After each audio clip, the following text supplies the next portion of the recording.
নমস্কার, শুভ জন্মাষ্টমী। আজ ভগবানের শুভ জন্মদিন। এই তিথিতে ভাদ্র মাসের অষ্টমী তিথিতে ভগবান শ্রীকৃষ্ণ ধরাতে আবির্ভূত হয়েছিল। সেই উপলক্ষে প্রত্যেকটা মন্দিরে মন্দিরে ভগবান কৃষ্ণের প্রার্থনা, মন্দিরে পুজো অর্চনা অবশ্যই প্রত্যেকটা বাড়িতে বাড়িতেই হচ্ছে। আমিও করেছি ভগবানের অভিষেক, ভগবানের পুজো।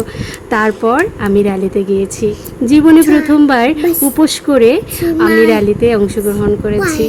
যাই হোক, ছোট্ট পরিসরে আমাদের র্যালিটা বের হয়েছে। দেখুন, রাধা কৃষ্ণ কংস মামা তো বসেই পড়েছে, দেখতে পারলেন তো। সবাই ফোন নিয়ে ব্যস্ত। আজকে সারা মন্দির জুড়ে রাধা কৃষ্ণ থই থই করছে। আর ছোট্ট একটা কৃষ্ণ সাজিয়ে নিয়েছে এই কাকিমা, সেজেছে বাসুদেব। তো ডালার মধ্যে করে কৃষ্ণ ঘুমোচ্ছে।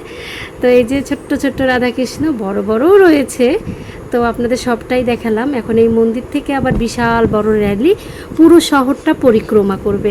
তা আমি যেহেতু পুরো শহর পরিক্রমা করব না, এখান থেকে আমি কিছুক্ষণ ওয়েট করব। তারপর ভগবানের পূজা হবে রাত 12টায়, সেটা দেখব। তার আগে র্যালিতে অংশগ্রহণ করলাম। তো যাই হোক, আমার ছোট্ট ব্লগটা আপনাদের কেমন লাগলো অবশ্যই কমেন্ট করে জানাবেন। ভালো লাগলে লাইক করবেন। টাটা।